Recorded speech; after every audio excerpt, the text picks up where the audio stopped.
Alibaba, and the journey from zero to hero.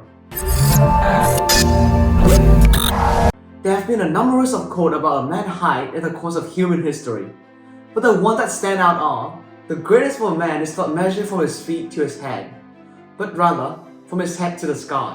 And if you're small, you should focus on your intellect. The first one was from one of the greatest conquerors of human history, Napoleon. And the second one was from Jack Ma, the creator of Alibaba. He was born short and skinny. His face also let him elevate his image. Jack Ma used to suffer a long period of harassment with no sign of a way out. He was also the only candidate to fail a KFC part-time job interview in his batch.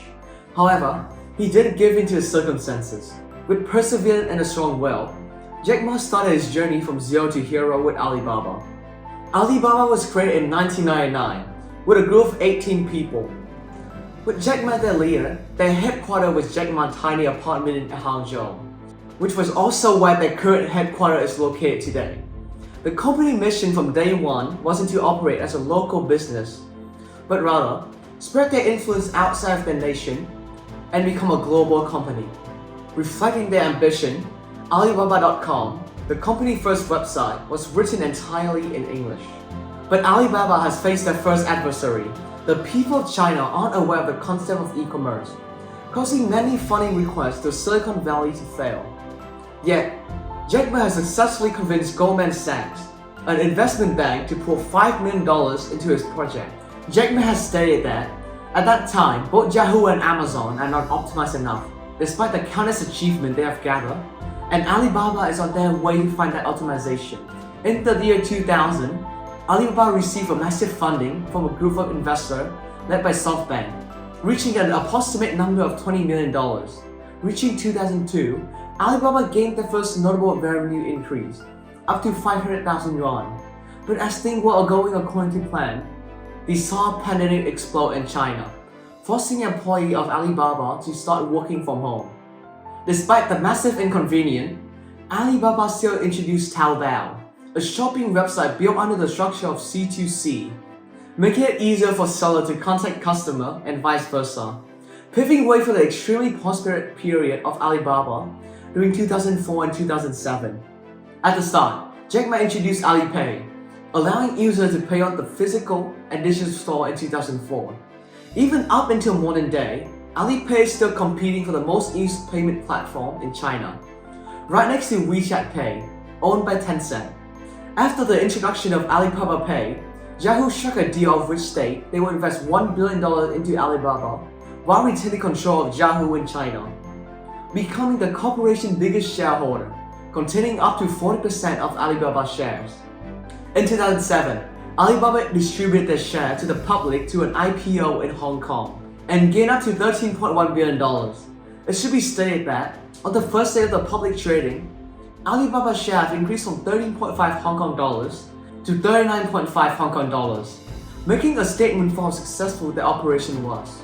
A year after that, Alibaba introduced Taobao Mall, the predecessor of Tmall, an e-commerce platform created to support high-end fashion and electronic brands. 2009 was an important time for Alibaba. It was when the company started indulging themselves in cloud technology industry. Subsequently, by the end of that year, Alibaba celebrated Singles' Day by holding a mega sale on all of their platforms, building the foundation for the country's largest shopping event. When 2011 came, Alipay diverged themselves from Alibaba and operated as an independent payment platform. Wanting to recreate their ethereal IPO in 2007, Alibaba decided to spend $2.45 billion to buy back 27% of the company's share from independent investors and 40% of the share back from Yahoo, with a price of $7.6 billion, betting it all on the largest IPO in the history of humanity on the New York Exchange market, obtaining up to $25 billion in investment. In the same year, Ant Financial, the mother company of Alipay, was created with the goal of providing business solutions and is currently one of the biggest tech companies in China, being valued up to $150 billion. Alibaba was one of Ant Financial's biggest shareholders, with more than 23% of their shares. In 2015, Alibaba decided to invest 28.3 billion yuan into Sunning, a chain of technological retail store, showing the ambition toward a thing called new retail. Based on the company's statement, a combination of physical and digital retailing. After obtaining a vast amount of Lazada's share in 2016, Jack Ma announced that he will retire as a leader of Alibaba in 2019, leaving the chair for CEO Daniel Zhang.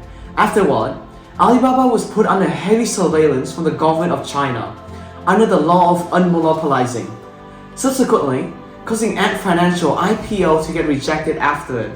Then in 2021, Alibaba was fined $2.8 billion for breaking state law, causing them to go into a crisis, causing the biggest company readjustment in the history of the corporation.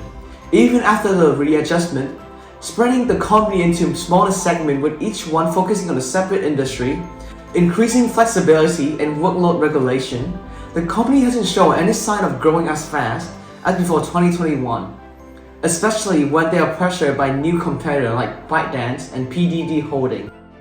At the gloomy foreseeable future, with Jack Ma moving back to China, something might be under development as the government has reduced that surveillance and trust between local investors has been regained.